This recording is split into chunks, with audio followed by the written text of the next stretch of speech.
તો ગીર સોમનાથમાં 3 દિવસમાં 22 ઇંચ વરસાદ ખાબક્યો છે। ભારે વરસાદના પગલે વેરાવળ પંથક પાણીમાં ગરકાવ થયું છે। વહેલી સવારથી જ વરસાદનું જોર ઘટતા હવે રાહત મળી રહી છે। વરસાદના વિરામ બાદ તારાજીના આ દ્રશ્યો સામે આવ્યા છે। ઘરોમાં પાણી ઘૂસી જતા લોકોનું જનજીવન અસ્તવ્યસ્ત થયું છે। તો શેરીઓ અને મુખ્ય માર્ગો પર પાણીના વહેણ ચાલુ છે। વરસાદ બાદ તારાજીથી વેરાવળમાં ગંભીર પરિસ્થિતિ સર્જાઈ ગઈ છે।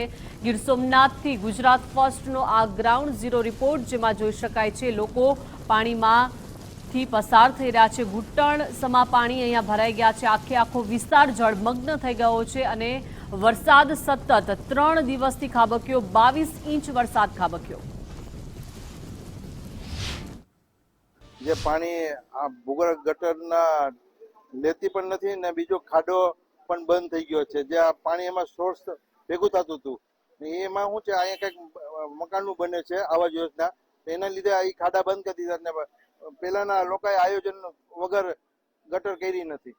ગીર સોમનાથ જિલ્લામાં વરુણદેવે વિરામ લેતા અનેક જગ્યાએ પાણી ભરાવાની સમસ્યાઓ સામે આવી રહી છે।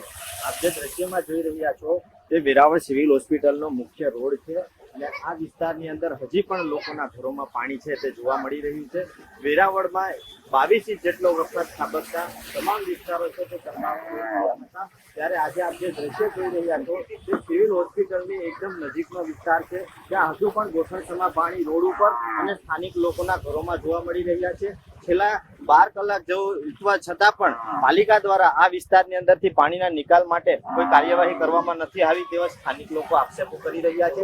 બીજી બાજુ પાલિકાની જે પ્રી મોન્સૂન કામગીરી કરવામાં આવી છે તેની ઉપર પણ ક્યાંક ને ક્યાંક સવાલો ઉઠી રહ્યા છે।